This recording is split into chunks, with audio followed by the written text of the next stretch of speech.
Assalamualaikum warahmatullahi wabarakatuh. Waalaikumsalam warahmatullahi wabarakatuh. Silahkan disiapkan. Bantu siap. Berdoa mulai.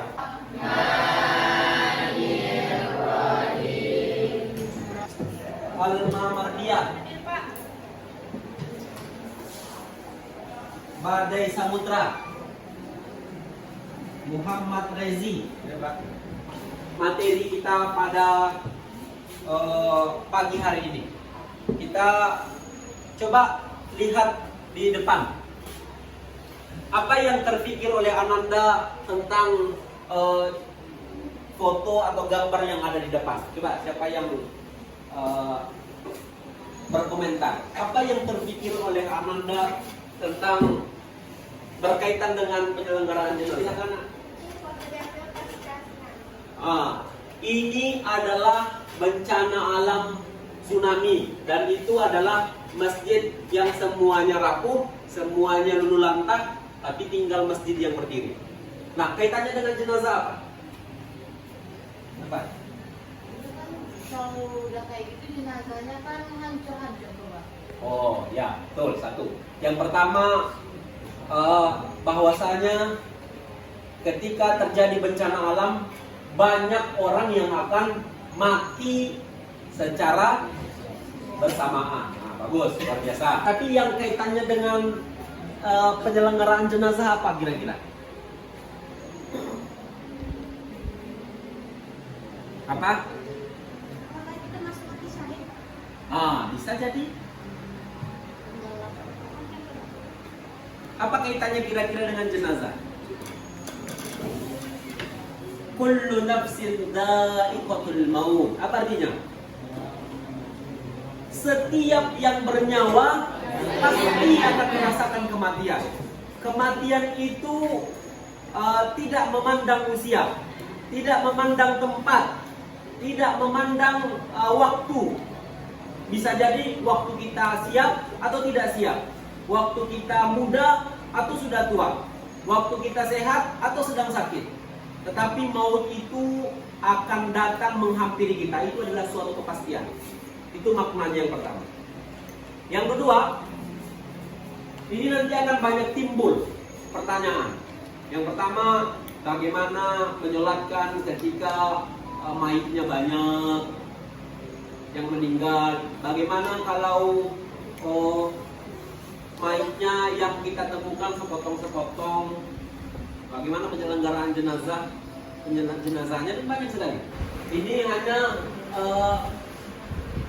sebagai pemancing bagaimana materi kita. Tetapi materi kita pada hari ini adalah tentang perawatan jenazah. Jadi perawatan jenazah itu ada empat tahapan. Yang pertama, memandikan. Yang kedua, mengkafani. Yang ketiga, yang keempat, menguburkan. Tetapi sebelum itu ada beberapa materi yang harus kita kuasai. Apa dia? Yang pertama tentang takziah. Kita harus tahu apa makna takziah itu sebenarnya. Kemudian ziarah kubur sebelum kita masuk materi perawatan jenazah. Jadi takziah itu adalah berkunjung kepada keluarga yang meninggal dunia. Hukumnya sunnah, bahkan menjadi wajib apabila jenazah muslim tidak ada yang mengurusnya. Jadi hukum menyelenggarakan jenazah adalah fardu kifayah atau wajib kifayah. Artinya apa? Apa artinya? Wajib bagi kita semua untuk menyelenggarakannya.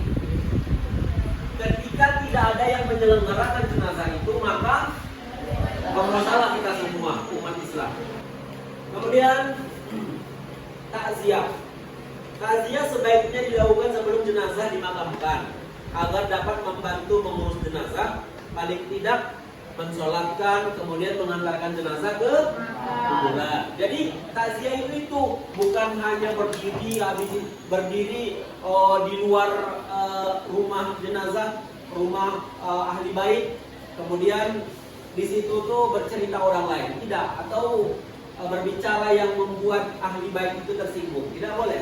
Tujuan dari penyelenggaraan jenazah, tujuan dari takziah itu bagaimana kita menghibur keluarga dan menyelenggarakan, minimalnya ikut mensolatkannya dan mengiringinya ke pemakaman.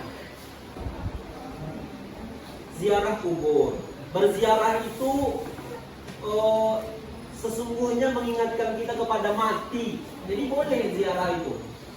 Jadi ketika kita ziarah ternyata siapapun kita, sekuat apapun kita, sekaya apapun kita, sebanyak apapun harta kita, kita akan kembali kepada Allah Subhanahu wa taala.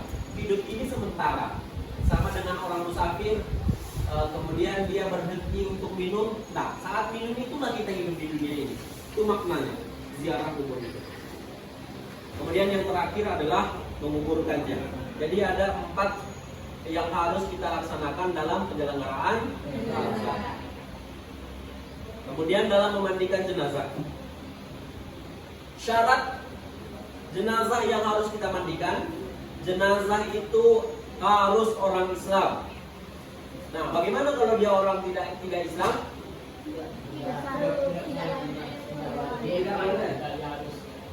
Tidak wajib bagi kita untuk memandikannya. Kemudian jenazah itu didapati tubuhnya walaupun jadi seperti yang di awal tadi, dia tidak ditemukan tubuhnya. Berarti bagaimana hukum menyelenggarakan jenazahnya, memandikannya? Tidak kita temukan bagian tubuhnya. Berarti tidak wajib, tidak ada hukumnya bagi kita untuk memandikannya. Tapi kalau dapat tubuhnya sedikit, misalnya tangannya atau kepalanya atau kakinya, itu tetap wajib kita mandikan bagian tubuh yang tertinggal. Atau dimakan oleh binatang buas misalnya, kemudian tinggal kakinya, atau tinggal kepalanya, atau tinggal separuh, tetap kita selenggarakan jenazahnya. Tetap kita mandikan jenazahnya ya. Kemudian bukan mati syahid. Kalau dia mati syahid tidak wajib, tidak wajib dimandikan jenazahnya. Kemudian yang memandikan ini paling penting. Yang memandikan jenazah harus sejenis, kecuali suami. Boleh memandikan istri atau sebaliknya, atau mahramnya. Ada pertanyaan dari sini? Mahram, dia masuk mahram itu boleh? Boleh, tetapi tidak dianjurkan kecuali dia darurat ya. Ini makanya di sini, ini kan anak perempuan bagi ayahnya kan mahram, ya kan? Jadi ketika masih ada saudaramu laki-laki, silahkan dia saja yang menyelenggarakannya jenazah.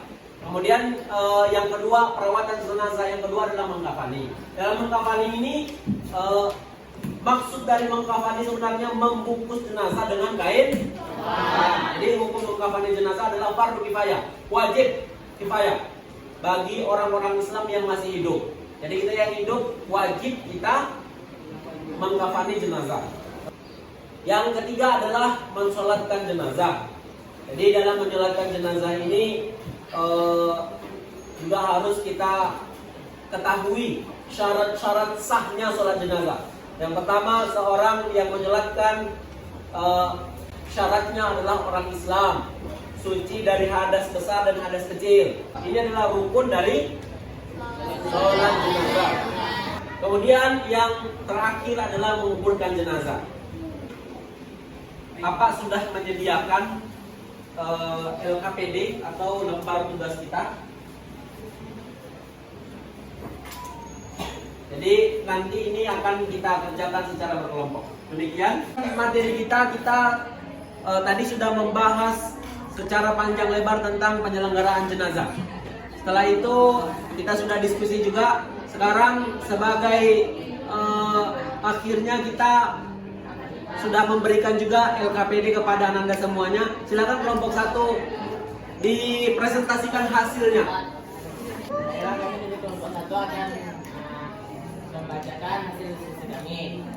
Isi kandungan dari Ali Imran ayat 146, yaitu setiap yang bernyawa pasti akan mati atau menyamai ajalnya, baik dalam keadaan sehat ataupun sakit, baik orang kaya ataupun miskin. Dan bagi orang yang siap maupun yang tidak siap pasti akan menyamai ajalnya atau mati. Nah, terima kasih. Kita berikan aplaus dulu kepada. Sekarang kami akan menjelaskan tata cara pengurusan jenazah yang kedua, yaitu mengkafani. Kita sudah mengetahui dan sudah punya ilmu tentang penyelenggaraan jenazah. Warahmatullahi wabarakatuh.